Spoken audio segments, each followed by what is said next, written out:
I need to have a very serious conversation with y'all. Something needs to change.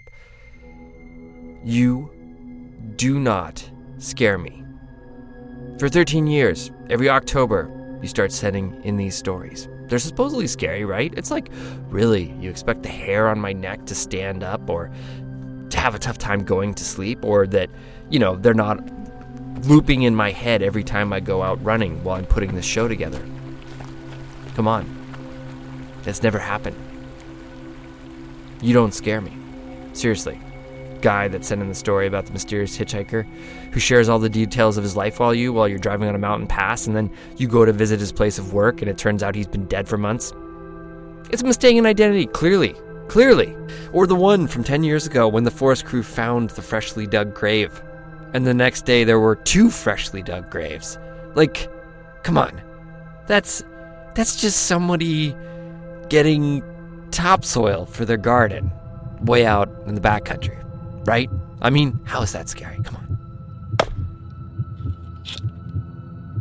on. And you backcountry skier, right? Who found himself in the stand of trees littered with old child's toys and trinkets hanging from the branches. It's just so basic. It's totally explainable. I mean, that's gotta be some Waldorf school field trip, like some alternative education thing where they get kids out in the woods and they can make cool art projects. And look, it doesn't work. All those times you send me those stories, they just go in one eyeball and out the other with me.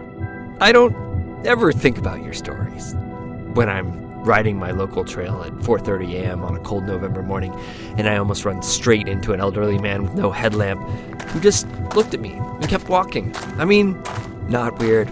Don't try to tell me that's weird. I mean, he's probably researching bats 4 miles from the road in November and doesn't wear a headlight because he doesn't want to disturb them, and he can count them because maybe he can... 13 years you've been doing this to me. Nerves of steel, this guy. Who's afraid? Not me. Not at all.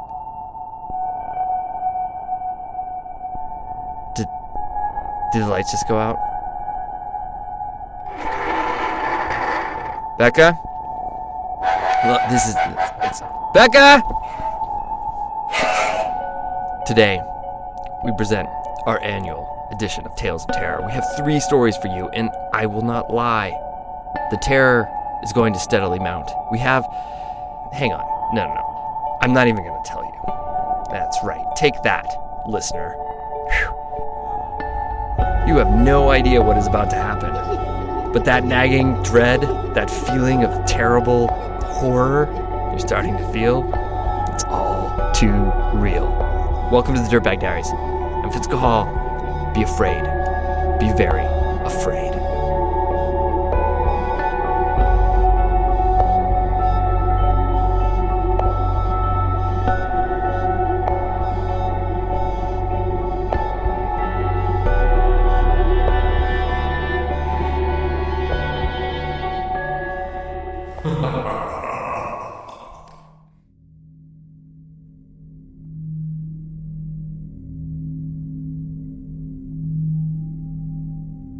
My story takes place in Squamish, BC. It is a climbing area just over the border in Canada. I was going there the first time in 2018 with my boyfriend Sheldon, and it was the first time he was meeting back up with his buddy who he hiked the PCT with, Skippy. When you drive into Squamish, it's breathtakingly stunning, and you come around a corner and the chief is just there. And it was our first time to Squamish. I mean, this place, the lore alone is, in the community, it's the place to be. It's got thousands and thousands of boulder problems, and the forest itself it's very still. And so to be in a forest that just feels so old and established and untouched, I mean, the tree foliage is so high above you that it feels like you're stepping into a grand room where the tree trunks themselves are just pillars, and even if it's raining pretty heavily, you don't feel the rain as much. It's so dense. It's almost like a sound booth, like sound does not move as far, and it's really easy to get lost. I mean, everything looks the same. It was our first night there. We were setting up our tents just outside of the forest. It's, dusk time, not quite dinner yet. So we were like, let's just check out some rock before we've got to make dinner. We headed up the trail and then probably about 1.5 miles turned left into the off trail, into the forest. And we're just poking around, looking at interesting rocks, and you're just looking at everything. You're like, that's a boulder. That's a boulder. Like, I wonder if that's a boulder problem. Like, it's so overwhelming and easy to just keep going from rock to rock to rock. And eventually we came across 2 boulders that were leaning up against each other, making this cave underneath them. We were all just like, wow. It just drew us in immediately to basically go check it out and see what's going on over here. So we got to the mouth of the cave, and we thought it was tall enough that you could even start a boulder problem within this cave and then climb out of it and then top it out on one of the sides of the cave. So we basically single filed into this cave looking for handholds.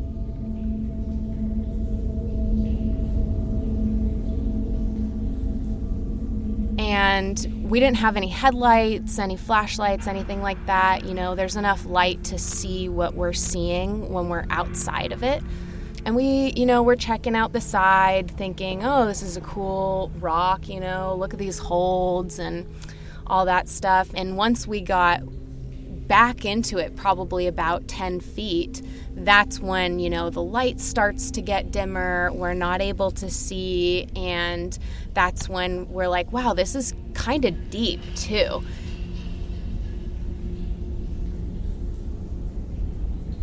So Sheldon gets out his flashlight on his phone and starts shining it on the wall, and all of our eyes fixate and lock in on this pool of light.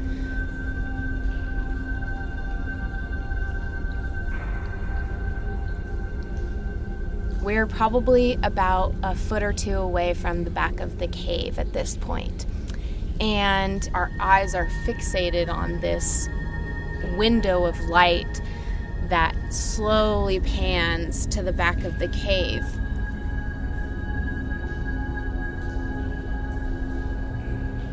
As he does that, we all lock eyes with a girl.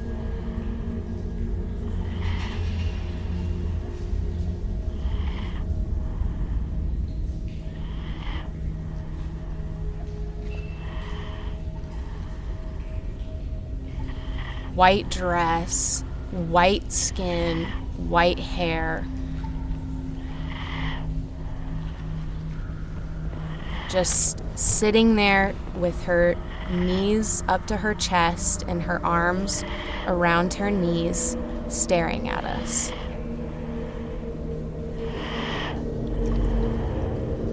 Our hearts dropped, and we don't say anything to each other. At least 3 seconds, I felt like me and her, we were looking at each other. And I don't know how to describe that feeling other than you're climbing a pitch and you just skip the last bolt and, you're trying to clip this, one that if you don't clip this next beaner, you're going to take a whip. And that's the only time that I've my heart's drop. I'm about I'm about to go for a ride.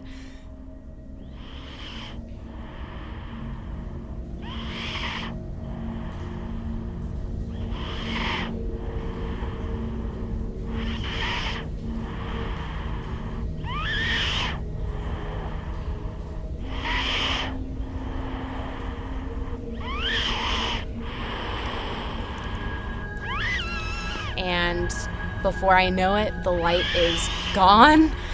Sheldon has left us. First one out of the cave. And my instincts just kick in and we all take off running.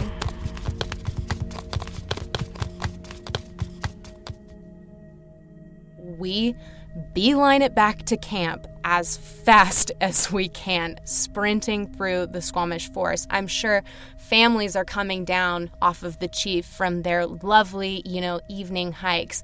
And we are like frantically sprinting past these people, thinking that our, nylon tents are safety at that point. And yeah, I'm sure we looked like complete crazy people to some visitors, but we all catch our breath and look at each other and are like, did you just see that?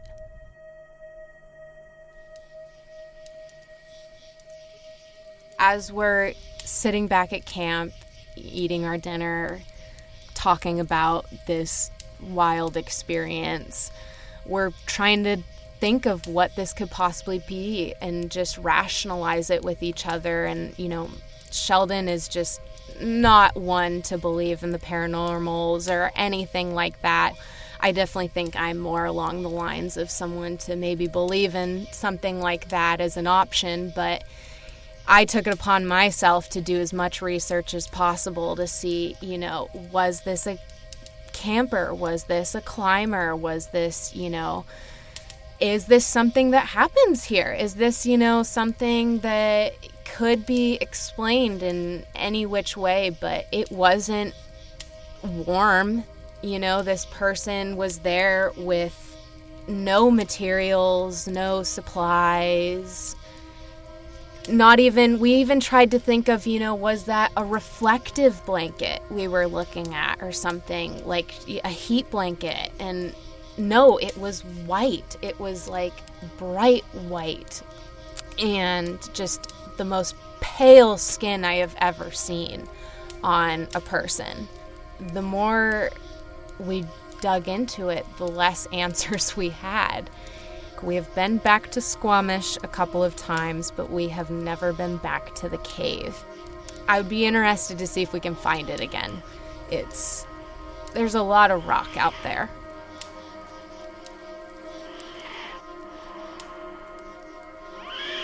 My name is Nicole, and this is my tale of terror.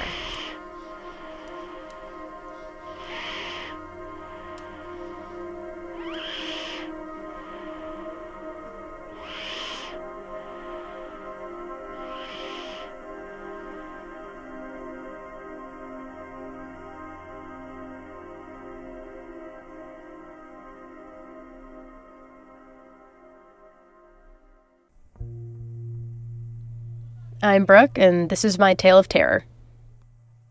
So last year, I think it was last August, I had to go up to Washington for some personal stuff and was like, I'll make a climbing trip out of it. It'll be great. So I make my way up to Washington. My friend Maria and I were like, all right, well, we climbed up at Washington Pass for a day or two, had a good time together, and then we're like, cool, we could probably do something a little bigger together. So we made plans to go into the Pickets. They're honestly one of the most inspiring mountain ranges in Washington. Super jagged, pointy, and they have decent glaciers, and they're just alive. A lot of rockfall, very loose. But yeah, they're notoriously kind of hard to get to. Most entrances to the Pickets, there's different parts, the northern, the southern Pickets have some sort of bushwhack to some degree. You're third classing up some mud and roots, trying to get up to these different cross-country zones. There's no defined trail to get there. And the Pickets are known orographically to kind of suck in these weird weather systems as well. There's a number of people in Washington who've tried to pull off bigger objectives up there and have been skunked for years because they can't find a weather window. So they kind of have this allure to them. They're pretty wild mountains. I think they're the most wild mountains, or at least in the Cascades, if not fully glaciated ones in the lower 48. The names in the Pickets are Mount Fury and Challenger. It's kind of an ominously named place. So Marie and I were stoked to do some like moderate alpine rock climbing, so we set our eyes on the east ridge of Inspiration Peak.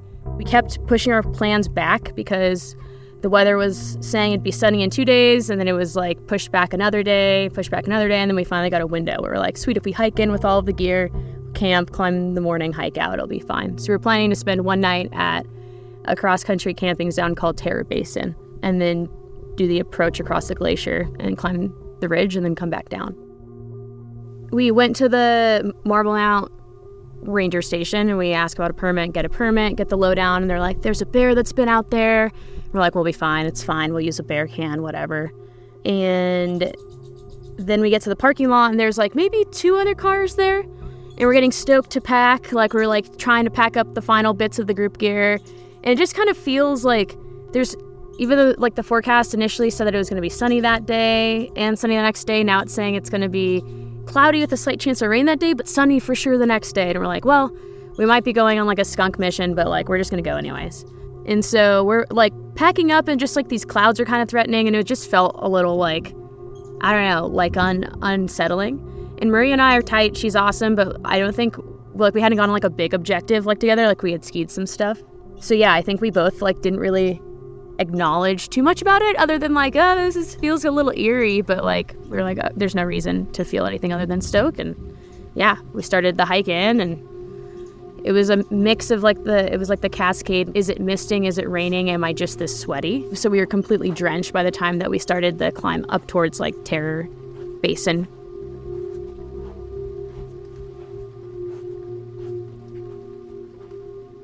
We saw a group of 3 people hiking back out, but we didn't see anyone else on like the trail. We saw those folks like maybe 2 minutes in from the parking lot, and they were like, oh, we just climbed like West McMillan Spire. It's like a, you know, your average like cascade, like I'm going mountaineering type of objective, and they were super stoked. And it was like honestly really nice to hear from them. But we were like, all right, we're gonna carry on with our day. And the more we hiked in, we just got like, I don't know, it just felt like a little like weird, like ominous. But I was like, sweet, this is the Picus, this is what it is. You like go up through the trees on the climber's trail, it's like steep-ish. You're like 4th class over some roots, 3rd class mud. Then you pop out on this alpine bench, and it was beautiful, but also like the clouds had totally socked it in. Like it was kind of raining the whole time, and there was like just like different bits of like rocks that were moving because you have to come down this like pretty loose like scree slope to get into the basin. So we kind of were both really happy when we got to camp, and we're like, sweet, like cool, we're here, we made it. And then we set up camp and we walked over towards the objective, because we're like basically across a bench over to the glacier, and it's still decently far away. We're like, okay, maybe we want to scope out these granite slabs. And we go over there and we get full freaking service on the slabs next to Inspiration Peak, which was weird for both of us, and we're like, what the heck? And then there was another group of 2 that was there that had the same objective as us, and they were like, oh, like, you guys have service? Like, we don't have service, it's so strange. We're like, okay, this is just all weird. We checked the weather, chance of like the lightning storms like the morning. We're like, sweet, cool, we'll just see what happens. So then we go to bed, and we set our alarms to wake up the next day.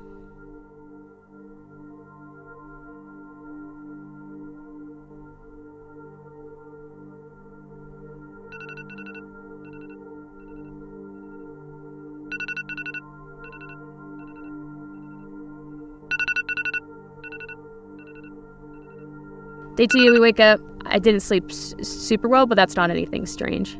I think everyone who climbs in the mountains a decent amount, like probably at some point has felt the pre-climb like anxiety of like, oh, I'm going to go climb the thing tomorrow. I wonder how it's going to go. And I think that's healthy, but there's something off. Like it wasn't just that, and I didn't really know what.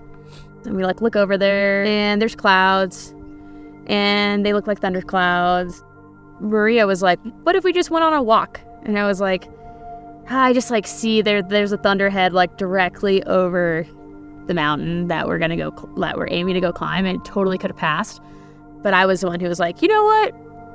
I don't feel great about like, because it's like kind of a committing route, and it's like just like a long, not super complicated, but just like involved like descent, and we hadn't crossed the glacier, even though it looked in decent shape. And I just was like, just like my intuition told me no, and so I was like, no, and Maria's awesome, and she's like, okay. And we like slept in, ate some food, and like hiked back out in the rain.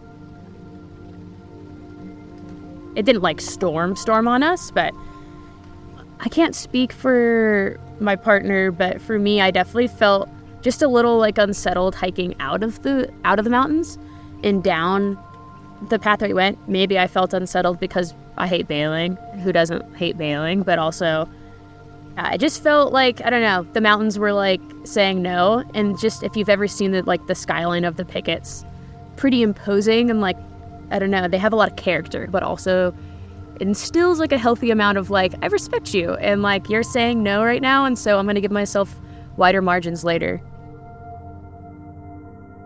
Yeah, we get back to the car, and Marie and I like split up our gear from our bags, and I was like, all right, well, have fun. It was really nice to hang. Like, it was nice to see you again. And we went our separate ways.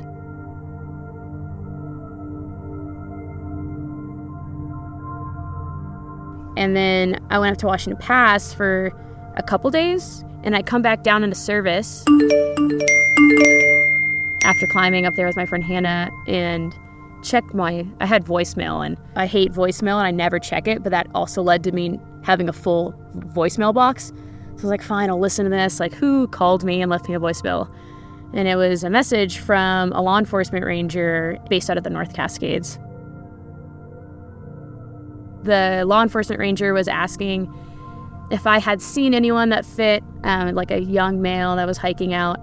And he had a pretty almost identical itinerary like to ours, and he had the exact same dates. So he would have been hiking out of the Goodell Creek trailhead the day that we were hiking out. He would have been coming out those same days. And he had apparently gone missing. And they had the aviation crew on it doing searches from the air. They had ground teams, and they couldn't trace him. They had no idea. And so he was like, if you have any information or you saw him on your way in or your way out, like, we love any kind of help. And I was like, whoa, weird. Like, we didn't see a freaking soul the whole time, other than those folks who were already in camp and had gotten there quite a bit earlier than us. Yeah, I just felt, I was like, ugh. Just like one of those icky feelings that you can't really put a finger on why you feel that way. I just was like, oh, that's like kind of, I don't know, spooky. So went on with my life.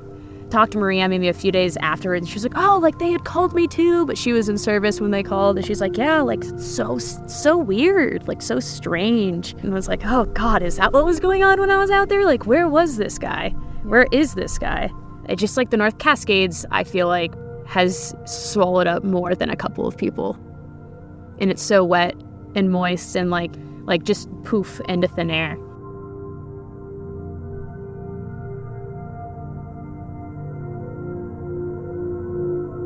After the break, more unexplained phenomenon.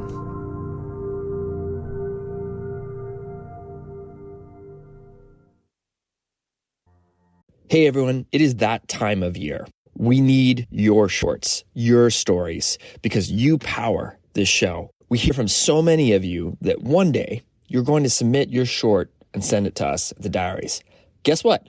That moment, it could be right now. So make it a New Year's goal, or use it as an excuse to take a break from Uncle Joe at the holidays. You make this community, your voice is valued. You can find all the information you need at our website, dirtbagdiaries.com. Click on the Write Us tab, where you can find instructions and the submission form. Pay attention to it. It helps the cause. Trust me. Link is in the show notes, so take a moment, click on it, consider it, and then get to work. You've got until January 19th to send us your short. Once again, it's dirtbagdiaries.com/write us. Thanks. Do you have a resolution to adventure outdoors more this year? Make it happen with Sierra Club Outings. Leaders in conservation-focused active outdoor adventures, Sierra Club Outings hosts over 250 small group trips every year where you can backpack, kayak, raft, volunteer, and more. These trips fill up fast, so reserve your spot at sierraclub.org/outings and use the code DIRTBAG to get $100 off. With Sierra Club Outings, it's more than just a trip. It's an adventure with a cause. We'll put a link in the show notes. Check out all the incredible trips they have and make that resolution happen.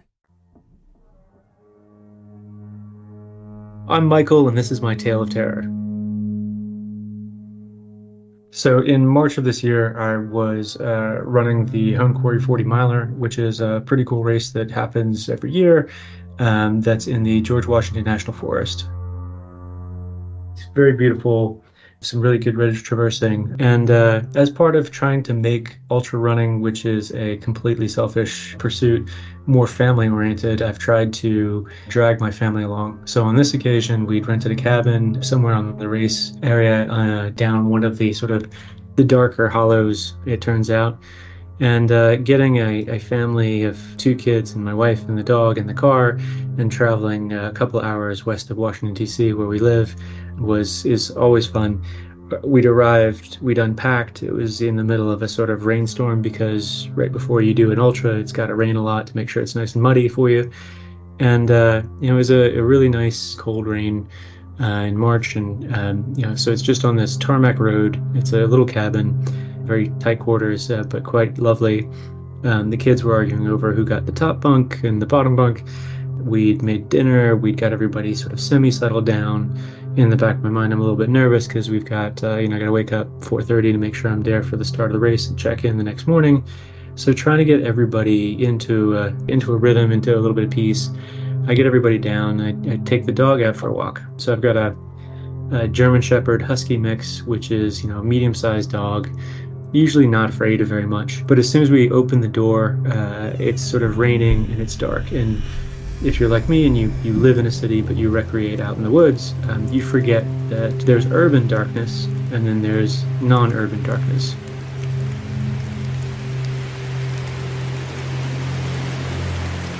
So I open the door and get out, and I realize that it's gone dark, and I can see the light on the porch behind me, and I can see the light about 300 meters down the road for the next house that's there.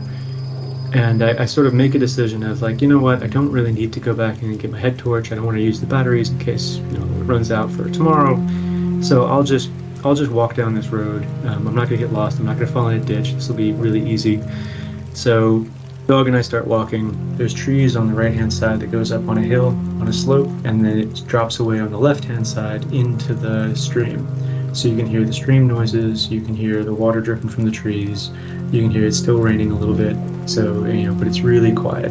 And about, I want to say, it wasn't very long, it was probably a couple of minutes, so maybe 100 meters down this road, I sort of see out of the corner of my eye on the right-hand side, about 30 meters up the hill, that there is that there's something white. And so I look over, because I think it's, a gas tank or something like that, and there's nothing there. And so my brain starts filling in. So every time I look at the road, I can see this thing in white. It's on the side, and my brain fills in. It tells me that there's this person who's standing there, and it's a guy in white with white scraggly beard. But he was just sort of standing there watching. So this guy's standing on the right-hand side, and I keep trying to look directly at him. And every time I look directly at him, I can't see him. But every time I look away, my brain keeps registering that there's something on the hillside up on the right. So I think, well, your brain's playing tricks on you, whatever. That's okay. So I keep walking, and I look down at the dog, and the dog, who is not afraid of very much, is whimpering, and his ears are back, and his tail is down between his legs. He was looking around trying to figure out where the danger was coming from. And it raised the hair on the back of my neck a little bit. And so I'm thinking, maybe I need to cut this short a little bit. So I walk, keep on walking. He does his business, which means I can turn around and very courageously speed walk back into the house. And so as I get back into the house, I don't bother looking over my shoulder. I just, open the door, chuck the dog in, I jump in, close the door, stand there a little bit to get a hold of myself because, I've dragged my wife and my 2 kids out to this remote cabin. I don't want to tell them that I'm kind of freaked out by something, so I just, take it, don't mention it, don't say anything about it, take a deep breath, and then go about the process, which is getting to two younger children to go to bed in a strange house on short notice. So my daughter was falling asleep on her feet, but insisting she wasn't tired, had to get lifted into the upstairs bunk. My son was insisting he needed to read for another half an hour. There was a pile of dishes that needed doing. Checked and rechecked everything, laid shoes out by the door, then decided to put them on the table because I was worried the dog was going to chew on them in the night, and talked to my wife, all of that stuff, and then lay down and thought the bed's lumpy. I hope it doesn't mess up my back for tomorrow. My biggest worry was that I wasn't going to sleep early enough in order to make up for the loss of sleep, waking up super early, so that I was in good shape to run the next day. And I wasn't super worried about something that my brain had told me was there that clearly couldn't be there or shouldn't be there. It's unlikely that an elderly man in white would be standing in the trees watching down on me. And so I just thought, no problem. And, just go to sleep. And it starts raining. So, it's, intermittent raining. The roof's zinc or tin or something, so it makes a lot of noise. And I go to sleep, and then the next thing I know, my daughter is standing over me. It's Dada. Dada, I had a bad dream. Can I come in with you guys? The drill is I sit up, I go with her, I lie down with her, I talk to her about it. And so I'm sort of, I've got this child in this strange bunk bed. We crawl up into the top. There's about 3 inches of space between the top bunk and the ceiling. And so it's kind of this little squeeze space. So it's perfect for a little 8-year-old girl to crawl into. It's very hard for bigger me to get into. So when I took her back to bed, I picked her up, I slid her in there, put her under the covers, and then I had to sort of squirm into this thing. So we're lying down in this coffin, and she's sort of like, I had a nightmare. And so I'm like, okay, normal drill. She's tucked into my arm. I'm like, okay, honey, why don't you tell me a little bit about, why don't you tell me about your nightmare? And she says, yeah, Dada, I had a dream. There's a a man in white, and he has a star in his chest.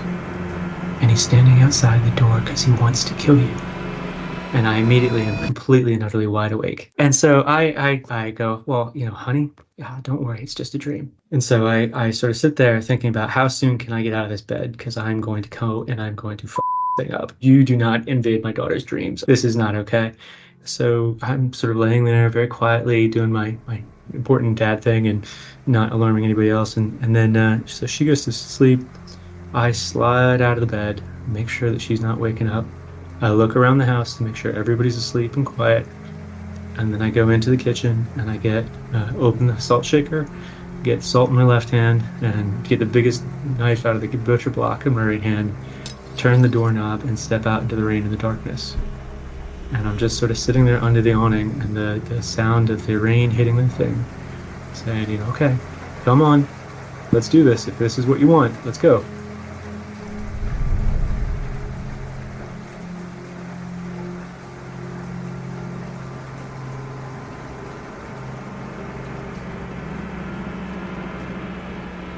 Stood there for a couple minutes, nothing happened, so it's all right.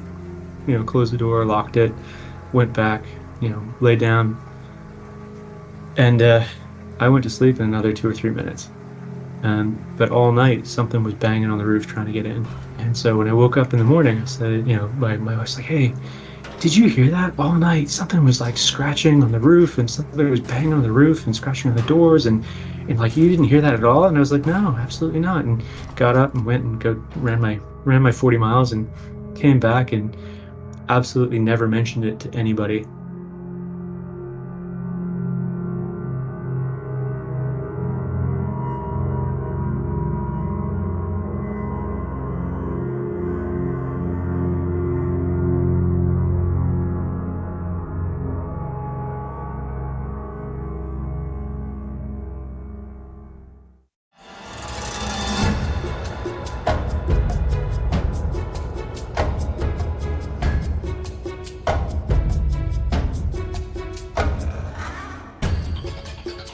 Thank you, Nicole, Brooke, and Michael, for terrorizing me. Seriously. Come on. That is a year's worth of bad dreams there. Thanks for that. Anyway, music today from Kai Engel, Aiden Baker, and David Beard. The tracks are courtesy of Artists or Free Music Archive. Jacob Bain and Nice Cotto composed our theme song. You can find the links to the artists at our website, dirtbagdiaries.com. This episode was produced by Andrew Burton, Lauren Delaney Miller, Ashley Langholtz, Becca Call, and me, Fitz Cahall. Team effort. So much fun. Thank you everyone for contributing. Illustration by Walker Call. Becca Call is our executive producer. I'm Fitz, and you've been listening to Dirtbag Diaries. Thanks for tuning in. And happy Halloween.